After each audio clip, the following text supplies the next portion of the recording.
लोक जनशक्ति पार्टी के सुप्रीमो चिराग पासवान ने पटना के जनार्दन घाट पर पिता रामविलास पासवान का पिंडदान किया। इस दौरान उन्होंने पिता के साथ बिताए समय और आगामी चुनाव को लेकर प्राइम न्यूज से खास बातचीत की। आइए आपको सुनाते हैं। मुश्किल डगर पर निकले हैं। लड़ाई मुश्किल इसलिए भी है कि जब ये एक बड़ी लड़ाई की तैयारी कर रहे थे, बड़ा झटका लगा लोजपा सुप्रीमो चिराग पासवान जी को। इंटरव्यू की शुरुआत हम उसी सवाल से करेंगे जिस परिस्थितियों में हम इंटरव्यू कर रहे हैं। एक बड़ा रिस्क लिया आपने, और जब आप उस रिस्क को लेकर रणनीति तैयार कर रहे थे तो आपके पिता और हम लोग जितना देखा है, हम लोगों ने जितना जाना है, एक बेहतर दोस्त आपने खो दिया। किस तरह से उस रणनीति पर असर पड़ा? नहीं, ठीक है आपने। पिताजी सिर्फ पापा ही नहीं थे मेरे, वो मेरे सबसे अच्छे दोस्त भी थे। उनसे बहुत सारी बातें मैं करता था, घंटों बैठकर हम लोग रणनीतियाँ तैयार करते थे। आज वो साथ नहीं है, बट हाँ, ये संकल्प ज़रूर है कि उनकी इस अंतिम इच्छा को मुझे पूरा करना है। उनका ये मानना था कि पार्टी को अकेले चुनाव लड़ना चाहिए, और जो आक्रोश मौजूदा मुख्यमंत्री के खिलाफ है, उस आक्रोश से हम लोग को जनता को कम से कम राहत दिलानी चाहिए, और उनकी इसी अंतिम इच्छा को पूरा करने में निकला। मुझे पता है कि पापा जहाँ पे भी होंगे अपना आशीर्वाद ज़रूर मुझे दे रहे होंगे। आपके पिताजी या फिर आपके विरोधी जो शब्द का इस्तेमाल करते हैं इन परिस्थितियों में, उस शब्द का इस्तेमाल नहीं करता रहूँगा। आपका इंटरव्यू में देख रहा था, आपने कहा कि लगातार पिताजी ये कहते रहे कि तुम लोग फैसले लेने में देर क्यों कर रहे हो। जाहिर है उनकी भी इच्छा यही थी।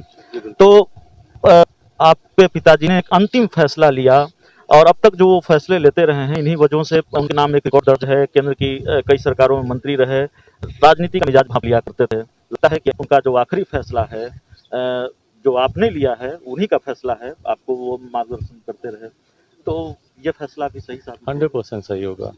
उनके सारे फैसलों पर विश्वास रहा, और इसीलिए मौसम वैज्ञानिक उनको कहा जाता था, क्योंकि जितने भी फैसले लिए उन्होंने भविष्य को ध्यान में रखते हुए, दूरदर्शिता उनकी ऐसी थी कि जो भी फैसले लिए उन्होंने सब सही हुए। तो मेरा विश्वास है जनता के बीच हम लोग जा रहे हैं। Bihar first, Bihari first vision document पापा की मदद से ही लगभग 4 लाख लोगों के सुझावों से हम लोगों ने बनाया है, और मुझे पूरा विश्वास है कि जनता के बीच जितना Bihar first, Bihari first vision document जाएगा, लोगों को जितना समझ में आएगा, और जो आक्रोश है माननीय मुख्यमंत्री जी के खिलाफ, उसका लोगों का जन समर्थन हम लोग को ज़रूर मिलेगा। जल्दी 2-3 सवाल मैं आपसे पूछूंगा। मैंने आपका इंटरव्यू देखा, आपने कहा कि अंतिम समय में मेरे पिता के साथ व्यवहार हुआ वो ठीक नहीं हुआ, नीतीश कुमार ने किया, और एक बयान आया कि मेरे दम पर अकेले राज्यसभा नहीं बने, हमारी सहयोग है। और आपने जो जवाब दिया वो बड़ा छोड़ने वाला था। आपने कहा कि मेरे पिताजी ने राज्यसभा की सीट लौटा दी, जिसको बनाना है सांसद बना दीजिए। क्या इतनी तल्खी है इन वजहों से भी जेडीयू से भविष्य में कभी कोई दोस्ती नहीं होगी?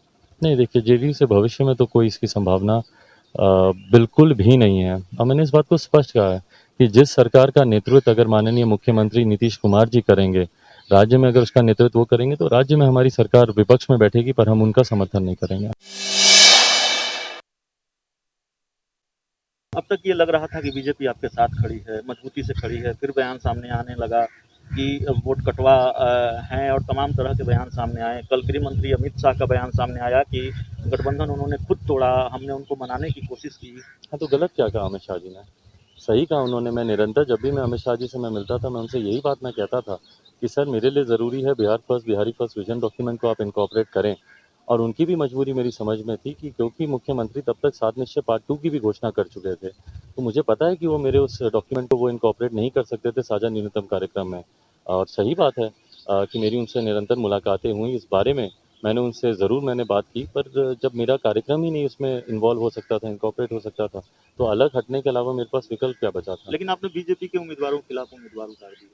सिर्फ 5 सीटों पर हैं, और इन 5 सीटों की जानकारी मैं पहले ही भारतीय जनता पार्टी को मैं दे चुका था, क्योंकि मेरे लिए संभव नहीं है। कुछ ऐसी सीटें थीं, 2 तो हमारी सिटिंग ही हैं, राजू तिवारी जी गोविंदगंज से, और लालगंज से राजकुमार शाह जी, और उसके अलावा 3 ऐसी सीटें हैं जहाँ पर लंबे समय से हम लोग के कार्यकर्ता, हम लोग के नेता वहाँ पर मेहनत कर रहे थे। मेरे लिए संभव नहीं था कि उन सीटों पर मैं प्रत्याशी नहीं उतारूँ।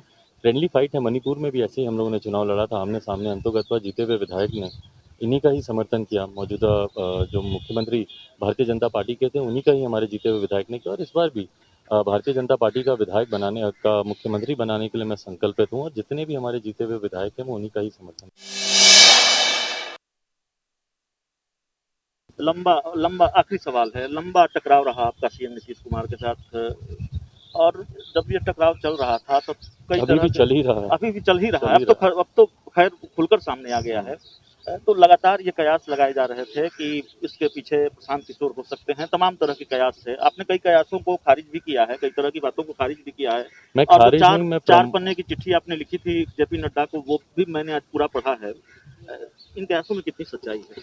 6 पन्ने की चिट्ठी मैंने जेपी नड्डा जी को मैंने लिखी और उसमें डिटेल में क्यों मैं माननीय मुख्यमंत्री जी के साथ में आगे अब अपनी राजनीतिक संघर्ष में साथ में अब नहीं कर सकता, उसका मैंने पूरा उसमें विवरण मैंने किया है।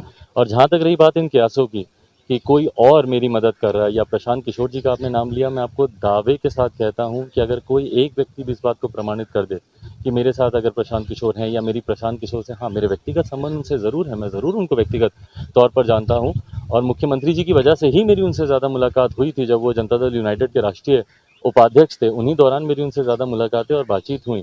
तो व्यक्तिगत तौर पर मैं जानता हूँ, पर बिहार फर्स्ट, बिहारी फर्स्ट और लोक जनशक्ति पार्टी का अकेले जाना और अकेले लड़ना पूर्णतः सिर्फ और सिर्फ शुद्ध 100% पार्टी का फैसला। बीजेपी के एक बड़े नेता से मेरी बात हो रही थी, ये वाकई आखिरी सवाल है चिराग जी। बीजेपी के एक बड़े नेता से मेरी बात हो रही थी, उन्होंने कहा कि लोक जनशक्ति पार्टी ही असली बीजेपी है, ऑफ द रिकॉर्ड उन्होंने ये बात कही।